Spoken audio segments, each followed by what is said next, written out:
भुसावळमध्ये दिनांक 2 तारखेला नवशक्तीनगरमधील राहणारे अनिल बराटे हे त्यांच्या मावस बाबाकडे हळदीचा कार्यक्रम होता, तिथे विथ फॅमिली गेलेले होते. गेलेले असताना सकाळी 2 ते रात्री 9च्या दरम्यान त्यांच्या घरी घराच्या बॅक साईडने खिडकीचे गज कापून त्यांच्या घरातून 30 तोळे सोने व जवळ आसपास 2,80,000 रुपयाची अशी कॅश चोरी गेलेली होती.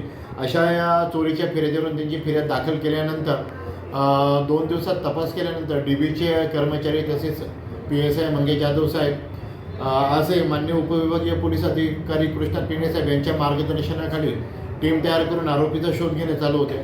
त्यातच त्यांचा जो जावई आहे राजेंद्र झांबरे याच्यावर थोडा संशय आला. त्याला संशयास्पद त्याच्या हालचाली वाटल्या. त्याला ताब्यात घेतल्यानंतर विचारपूस केल्यानंतर सदर घरफोडी ही त्यानेच केलेली आहे, त्याची त्याने कबुली दिलेली आहे. त्यामुळे आज त्याला अटक करून 2 दिवसाचा PCR घेण्यात आलेला आहे व त्याच्याकडून आत्तापर्यंत टोटल 28,55,000ची घरफोडी असून 21,05,000चा मुद्देमाल जप्त करण्यात आलेला असून बाकीचा तपास माननीय पोलीस अधीक्षक सौ तसेच अप्पर पोलीस अधीक्षक व उपविभागीय पोलीस अधिकारी सौ यांच्या मार्गदर्शनाखाली चालू आहे. जय हिंद, जय महाराष्ट्र. बरं सर, या घरफोडीमध्ये काही त्याने काही सोनारांना विकलं होतं सर?